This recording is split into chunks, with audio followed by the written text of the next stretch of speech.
नमस्कार, आप सभी का स्वागत है द स्कूल एजुकेशन अड्डा में। मेरा नाम है विनीता तिवारी।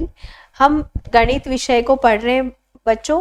पिछले लेक्चर में मैंने जहाँ तक छोड़ा था कि हमने जो हमारा पहला जो भी पढ़ा है उसमें हमने प्रश्नावली 1.2 के 8 क्वेश्चन किए थे। उसके आगे से हम आज देखेंगे। जो विद्यार्थी आज इस वीडियो को देख रहे हैं उन्हें इससे पहले वाले जो भी वीडियो हैं उन्हें देखना पड़ेगा, क्योंकि उसमें सभी बेसिस चीज़ें बताई गई है। आप उसको देखकर समझ पाएंगे कि कैसे प्रश्नों को हल करना है, क्या क्या मेथड अपनानी है, और फिर आप इस लेक्चर को अच्छे से समझ पाएंगे। तो आइए अब हम देखते हैं हमारा नवा क्वेश्चन, क्या उस क्वेश्चन में बोला गया है और हमसे क्या पूछा गया है। हम प्रश्न को क्या करेंगे, अच्छे से पहले पढ़ते हैं, देखते हैं। हमारा जो नवा क्वेश्चन है उसमें बोला गया है कि एक कमीज सीने के लिए 2 मीटर 15 सेंटीमीटर कपड़े की आवश्यकता है। क्या बोला गया है, इसमें किस बारे में बात की गई है, कपड़े और कमीज के बारे में बात की गई है।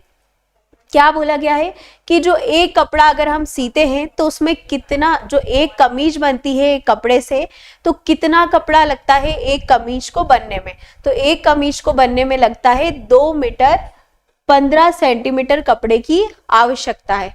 फिर क्या बोलते हैं, उन्होंने बोला है 40 मीटर कपड़े में से कितने कमीज सिए जा सकते हैं और कितना कपड़ा शेष बच जाएगा। उन्होंने हमें क्या बता दिया है बच्चों, उन्होंने हमें बता दिया है कि आप देख लीजिए कि एक कमीज सीने को 2 मीटर और 15 सेंटीमीटर कपड़े लगते हैं। अब आपको बताना है कि अगर हम 40 कमीज सिएंगे तो हमारे पास कितना कपड़ा लगेगा उन कमीजों को सीने में और कितनी कमीज बन पाएगी। तो हमने प्रश्न को अच्छे से समझ लिया है। अब हम उतनी ही अच्छे से क्या करेंगे, हमारे प्रश्न का हल करेंगे। तो हम करते हैं। सबसे पहले हम लिखेंगे हल। जैसा जैसा हमारे प्रश्न में बोला गया है हमें वैसा वैसा लिखकर क्या करना है, हमारे प्रश्न का हल करना है। हमें कुछ भी चीजें अलग से ऐड नहीं करनी है। सिर्फ क्या करना है बच्चों, ऐसे प्रश्नों को जो हमारे पास इस टाइप के प्रश्न आते हैं उनको हल करने का सबसे अच्छा और आसान तरीका यही है कि अच्छे से हम प्रश्नों को पढ़ें। जितनी बार, एक बार आप प्रश्नों को पढ़िए, आपको नहीं समझ में आए तो आप उसे क्या करेंगे, दूसरी बार फिर से पढ़ेंगे। क्यों?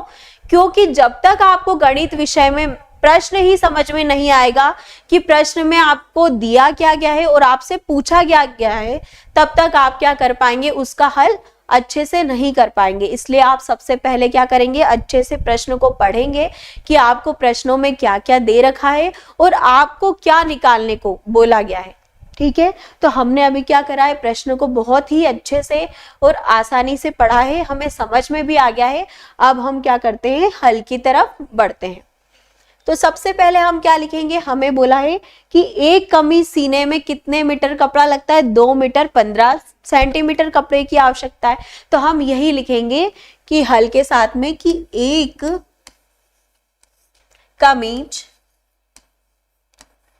कमीज सीने के लिए कपड़े की आवश्यकता,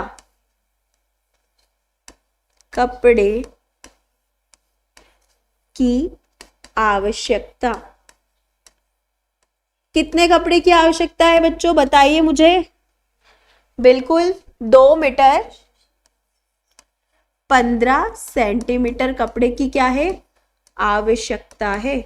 तो हमने क्या कर दिया, हमें ये क्या करा था, बोला गया था प्रश्न में, हमने अलग से ऐड नहीं करा है। हमें क्या बोला गया था कि एक कपड़ा जो है उसको सीने में कितने आवश्यकता लगती है, एक कमीज को सीने में 2 मीटर 15 सेंटीमीटर कपड़े की आवश्यकता है। तो हमने ये क्या करा, लिख लिया। अब हम प्रश्न के आगे की ओर बढ़ते हैं। प्रश्न में बोला गया है कि फिर बताइए 40 मीटर कपड़े में से कितनी कमीजें सिल जाएगी। तो हमने यहाँ पे लिख दिया।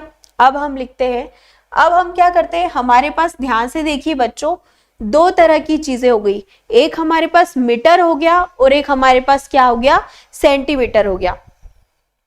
अगर हमारे पास 2 अलग अलग चीजें हैं तो हम कैसे हल कर पाएंगे, हमें हल करने में क्या होगी, कठिनाइयां होगी। तो इस कठिनाइयां को दूर करने के लिए हम क्या करेंगे, किसी भी एक जो हमारे पास डिजिट है, जो संख्या है, उसको चेंज कर लेंगे। या तो हम मीटर को सेंटीमीटर में बदल लेंगे या सेंटीमीटर को क्या करेंगे, मीटर में बदलेंगे। तो हमने क्या करा, जो हमारा 2 सेंटीमीटर दिया गया था उसे क्या करेंगे, 2 मीटर दिया गया था उसे क्या करेंगे, हम सेंटीमीटर में बदल लेंगे। तो 1 मीटर में कितने सेंटीमीटर होते हैं, तो 1 मीटर में 100 सेंटीमीटर होते हैं। ये आपको ध्यान रखना है कि 1 मीटर में कितने सेंटीमीटर होंगे, 1 मीटर में 100 सेंटीमीटर होंगे। तो अगर 1 मीटर में 100 सेंटीमीटर होते हैं बच्चों, तो 2 मीटर में कितने सेंटीमीटर होंगे, तो 2 मीटर में सेंटीमीटर निकालने के लिए हम क्या कर देंगे, हमारे 2 को गुणा कर देंगे। किससे गुणा करेंगे हम, 100 से। तो जैसे ही हमने 2 को 100 से गुणा करा तो क्या आया हमारा, 200 सेंटीमीटर। तो 2 मीटर में कितने सेंटीमीटर होंगे, 200 सेंटीमीटर। तो 2 का गुणा क्या कर दिया हमने 100 में प्लस 15, तो ये हमारा आया 200 और 15। जैसे ही हम 200 को 15 से जोड़ेंगे तो क्या आ जाएगा बच्चों, 215 सेंटीमीटर। बड़े ही आसानी से हमने क्या कर लिया, हमारा यहाँ पे मीटर को सेंटीमीटर में बदल लिया। अब हमारा एक पार्ट हल हो गया। अब हम देखते हैं, अब हम लिखेंगे 40। अब हम लिखेंगे कमीजों को सिलने में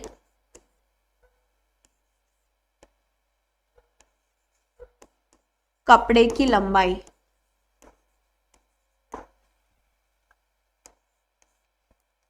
कितनी लंबाई दे रखी है, तो हमारे पास लंबाई दी गई है 40 मीटर।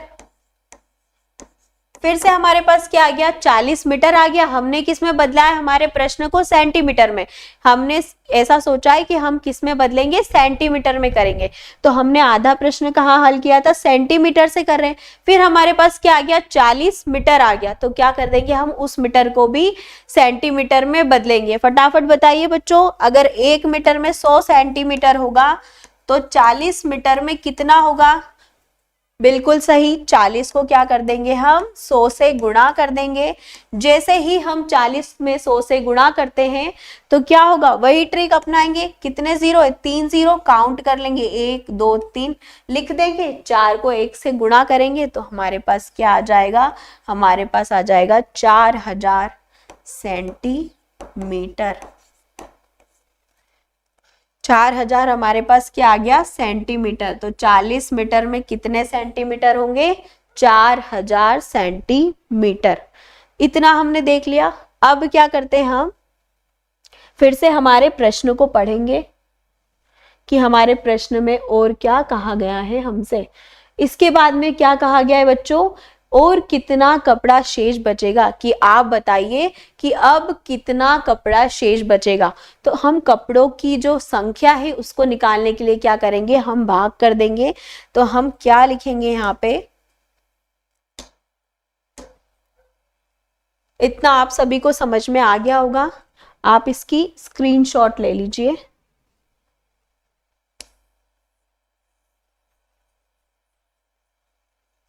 अब हम क्या करेंगे बच्चों, हमें क्या निकालना है कि कितना कपड़ा शेष बचा। तो हम क्या कर देंगे, भाग दे देंगे। तो हम क्या लिखेंगे अंदर, 4000 किससे भाग देंगे, हमारे पास 215। तो जैसे ही हमने 215 से 4000 को भाग देंगे तो सबसे पहले हम देखेंगे कि 215 को एक बार करेंगे हम मल्टीप्लाई, तो क्या आएगा हमारा 215। लेकिन हम 215 को जैसे ही 2 से गुणा करेंगे तो वो हमारा किससे ज्यादा आ जाएगा, 400 से ज्यादा आ जाएगा। तो हम सबसे पहले क्या लिखेंगे, 215 एकम 215, ये हमने यहाँ पे लिख दिया। 215 एकम 215 लिख दिया। अब क्या करेंगे हम, 400 से 15 को घटा देंगे। तो जैसे ही हम 400 से 15 को घटाएंगे तो वही हमने जो पिछली बार देखा था कि हमारे पास क्या आ गया, 0 में से 5। तो 0 में से 5 नहीं घटेगा तो क्या होगा, वो अपने पास वाले के पास जाएगा कि मुझे क्या कर दे, एक संख्या दे दो। तो पास वाले के पास में भी क्या है, 0 है, तो वो उसके पास वाले से लेगा, तो उसके पास 4 है, तो जैसे ही वो पास में देता है तो इसके पास हो जाएगा 3, 0 से क्या हो जाएगा 10, और जैसे ही ये पास में देगा 9, और इसके पास हो गए बच्चों 10। तो 10 में से 5 को घटाएंगे तो क्या आएगा हमारा 5, 9 में से 1 को घटाएंगे तो हमारे पास बचेगा 8, और 3 में से 2 गया तो प्यारे बच्चों क्या आ जाएगा हमारे पास 185।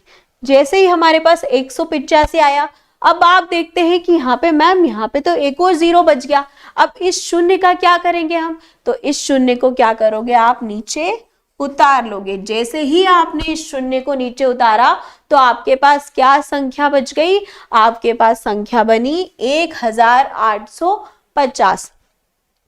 अब क्या करेंगे, अब हम देखेंगे कि हमारे जो 215 है बच्चों, उसमें हम किस संख्या का गुणा करें, ऐसी कौन सी संख्या का गुणा करें कि हमारा क्या बन जाए, इससे छोटी 1850 से छोटी संख्या आ जाए, या 1850 के बराबर यानी 1850 हमें मिल जाए। तो आइए देखते हैं।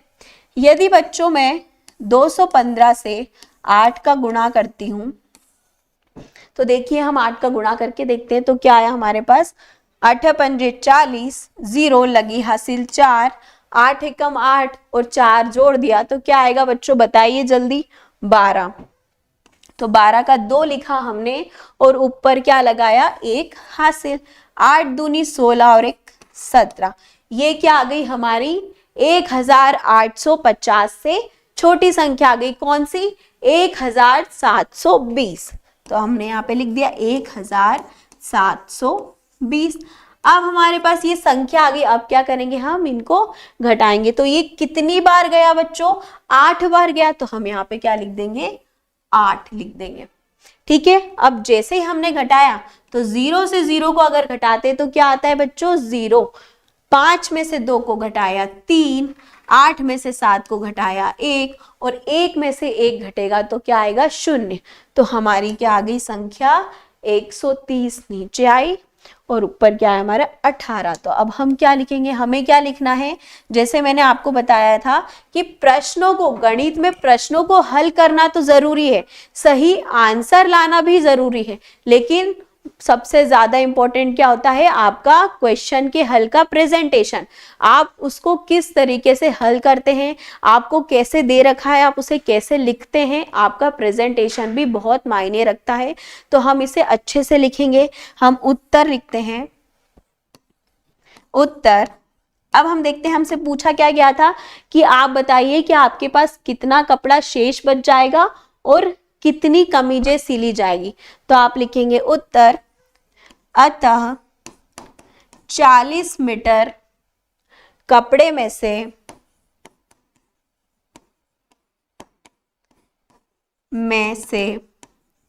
कितनी कमीजें सिली जाएगी प्यारे बच्चों, तो 18 कमीजें सिली जाएंगी।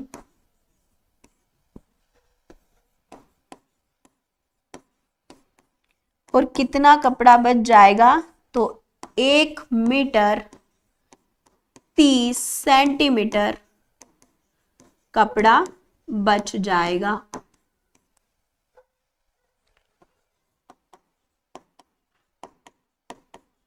ये हमने यहाँ पे बता दिया। बहुत ही आसान प्रश्न था और उसका हल तो उससे भी बहुत आसान था, हमें कुछ भी नहीं करना पड़ा बच्चों।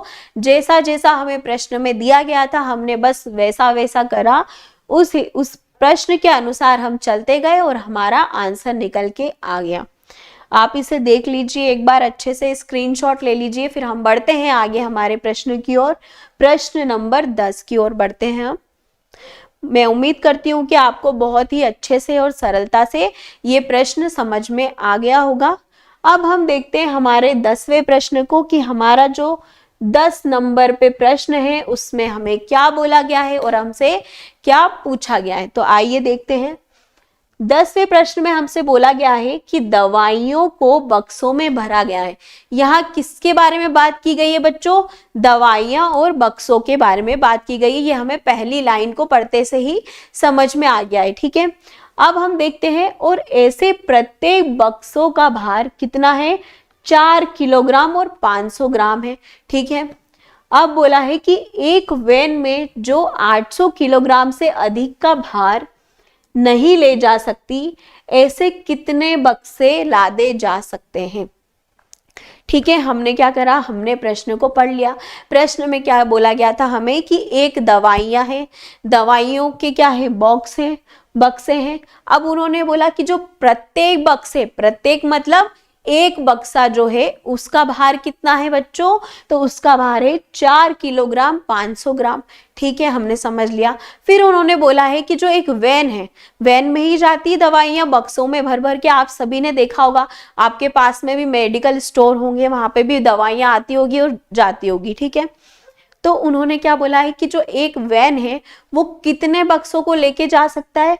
उसका भार 8 किलोग्राम बक्सों को क्या, उससे अधिक ज्यादा भार क्या कर सकता है, वह नहीं लेके जा सकता। तो आप बताइए कि ऐसे कितने बक्से किस में लादे जाएंगे? वैन में लादे जाएंगे। तो अब हम क्या करते हैं, हल की तरफ बढ़ते हैं। अब हम लिखते हैं सबसे पहले हल, ठीक है। क्वेश्चन के अनुसार हम देखते हैं। अब हम सबसे पहले क्या करेंगे, हम एक बक्से का भार बताएंगे। तो हम सबसे पहले लिखेंगे एक बक्से का भार, एक बक्से का भार। तो एक बक्से का भार क्या है? एक बक्से का भार है 4 किलोग्राम 500। सबसे पहले आपको ये चीज याद रखनी है कि आपको जो आपका गणित विषय है इसमें प्रश्न देते हैं, और इस प्रकार के प्रश्न देते हैं कि एक चीज का भार दिया हुआ है या एक वस्तु का मूल्य दिया गया है और बाकी चीजें पूछी गई है। तो आप जब आपका प्रश्न हल करेंगे तो आपका पहली लाइन जो आपकी होनी चाहिए वो कहाँ से शुरू होनी चाहिए बच्चों? वो होनी चाहिए एक वस्तु का मूल्य या एक वस्तु के भार से। जो भी आपको आपके प्रश्न में दिया गया है वहां से आपको क्या करनी है, शुरुआत करनी है। तो हमने भी क्या करा है, हमने लिख दिया है कि एक बक्से का भार क्या है प्यारे बच्चों? 4 किलोग्राम 500 ग्राम, ठीक है। फिर से ये हमारा क्या हो गया, पिछले क्वेश्चन जैसा ही हो गया। यहाँ पे भी दो हो गया हमारे पास में, एक किलोग्राम हो गया, एक हमारे पास ग्राम हो गया। तो हम क्या करेंगे, जो हमारा किलोग्राम था उसको किस में बदल लेंगे, हम ग्राम में बदल लेंगे। तो अब हम लिखते हैं 1 किलोग्राम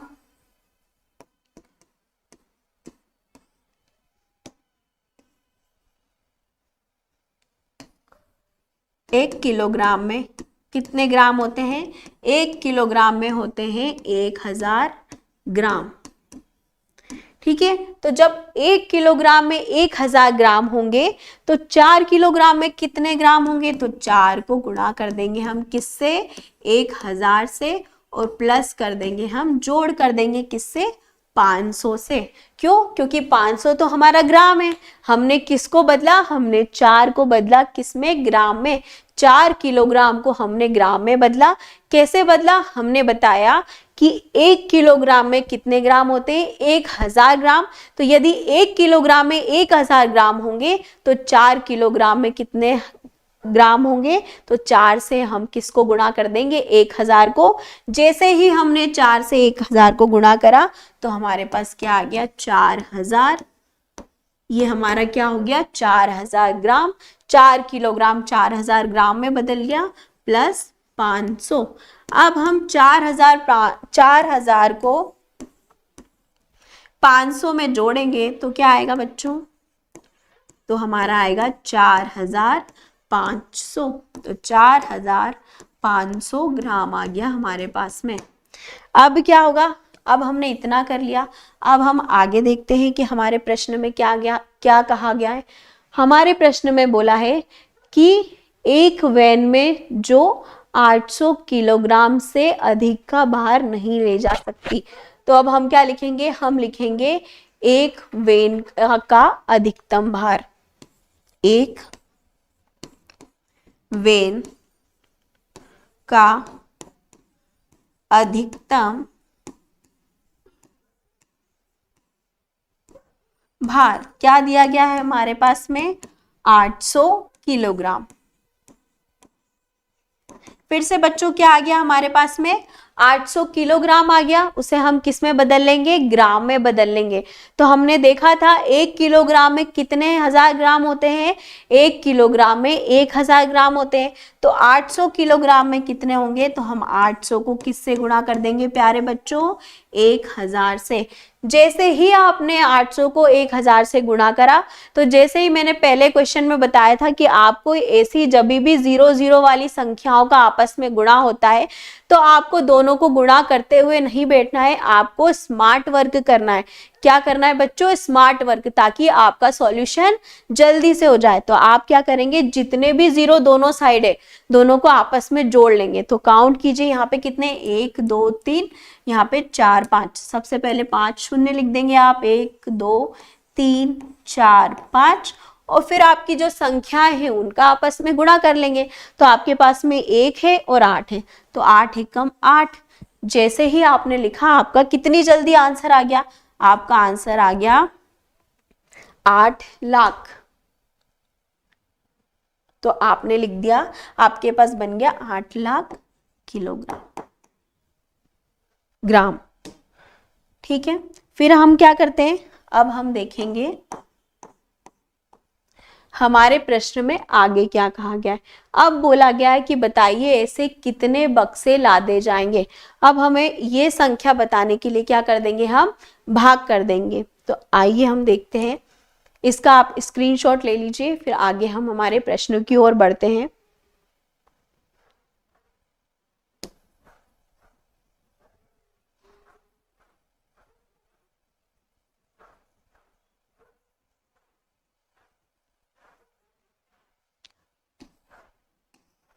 बक्सों की संख्या बताने के लिए हम क्या कर देंगे, हमारे 8 लाख को भाग दे देंगे किससे, 4500 से। तो अब कितनी बार जाएगा बच्चों, एक बार जा सकता है। हम क्या करेंगे, 4500 को एक बार लिखेंगे, तो 4500 एकम 4500 हमने लिख दिया इसे। अब क्या करेंगे, हम घटाएंगे। तो जैसे ही हम 8,000 से 4500 को घटाएंगे तो क्या होगा, शून्य से शून्य जाएगा शून्य,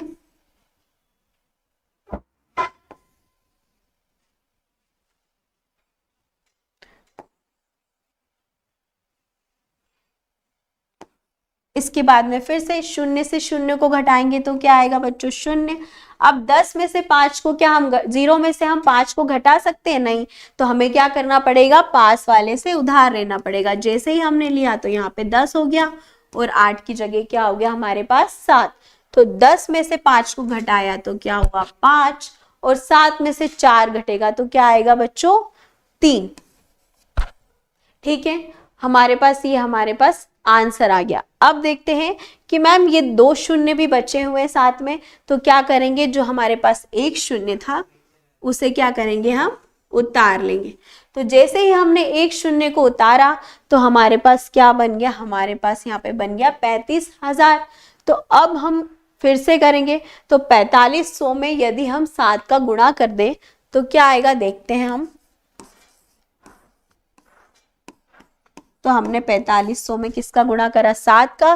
किसी भी संख्या में बच्चों अगर 7 किसी भी संख्या से किसी भी संख्या में 0 का गुणा करते हैं तो क्या आता है हमारा शून्य। तो 7 में हम 0 का गुणा करेंगे तो क्या आ जाएगा शून्य, फिर 7 में 0 का गुणा कर देंगे तो फिर से शून्य, और 7 पंजे क्या होता है बच्चों 35। तो 3 और हासिल 5 लिखेंगे और ऊपर हासिल क्या हो जाएगी हमारी 3।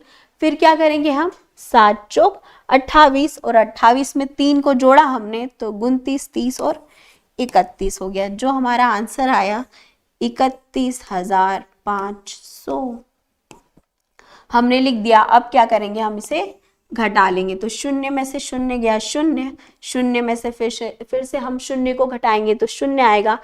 फिर हमारे पास क्या आ गया शून्य। तो हम क्या करेंगे, से 10 बनाएंगे यहाँ से कैरी लेके, और ये 4 बन जाएगा। 10 में से 5 गया 5, 4 में से 1 गए 3, और फिर से 3 में से 3 जाएगा तो क्या हुआ 0। तो हमारे पास ये उत्तर आ गया। अब हमने देखा कि हमारे पास एक और 0 है जो अभी बाकी है, तो उसे क्या कर देंगे, हम उतार लेंगे यहाँ पे। जैसे ही हमने यहाँ पर उतारा तो हमारे पास क्या आ गया 35,000। फिर से क्या करेंगे हम, 35,000 को जो हमारा 4500 है वो 7 बार फिर से हम उसमें गुणा करेंगे, तो क्या आएगा बच्चों हमारा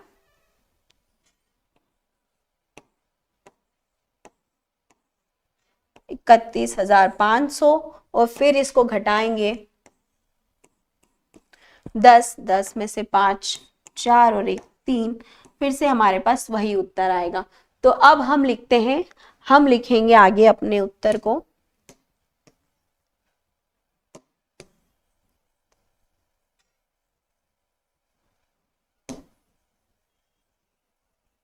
हल करने के बाद में हमारा सबसे इम्पोर्टेंट काम होता है कि नीचे अच्छे से उत्तर को लिखना, क्योंकि हमें प्रश्न को हल करने के साथ साथ में हमें अच्छे नंबर भी लाना जरूरी है। और अच्छे नंबर कैसे मिलेंगे विद्यार्थियों, आपके प्रश्न के हल के प्रेजेंटेशन में, कि आप किस तरीके से आपका हल करते हैं और किस तरीके से उसके उत्तर को प्रेजेंट करते हैं। तो हमें क्या बोला गया था कि ऐसे कितने बक्से लादे जाएंगे, तो आप लिखेंगे वैन में 177 बक्से लादे जाएंगे। यह आपका उत्तर हो जाएगा। उम्मीद करती हूँ कि आपको बहुत ही आसानी से ये समझ में आ गया होगा बच्चों। अब हम आगे बढ़ते हैं हमारे, ठीक है, आगे जो हमारे प्रश्न है बच्चों 11वां प्रश्न और 12वां प्रश्न, इसे आप क्या करिएगा, आप खुद से करके देखिएगा। जैसे जैसे हमने अभी तक पढ़ा है वैसे ही आप क्या करेंगे, उन्हीं मेथड को, उन्हीं रूल को फॉलो करते हुए आप इन प्रश्नों का हल करने का भी प्रयास करेंगे। कैसे, सबसे पहले आप दोनों प्रश्नों को बड़े अच्छे से पढ़ेंगे और देखेंगे कि आपको क्या क्या बताया गया है, आपसे क्या क्या पूछा गया है, और उसके अनुसार जैसे जैसा आपसे बोला गया है वैसे वैसे आप क्या करेंगे, प्रश्नों का हल करेंगे और आसानी से उत्तर प्राप्त कर लेंगे। मैं आशा करती हूँ कि आप इसे, इन दोनों प्रश्नों को बहुत ही अच्छे से कर लेंगे और आप इसे करने का प्रयास कीजिएगा। आज की क्लास बस इतनी ही। धन्यवाद।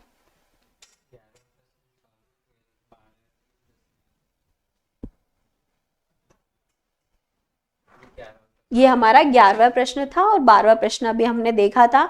आप इसे घर पे करने का प्रयास कीजिएगा। अगली कक्षा, अब हम मिलेंगे अगली कक्षा में। यहाँ तक के लिए बस इतना ही। धन्यवाद।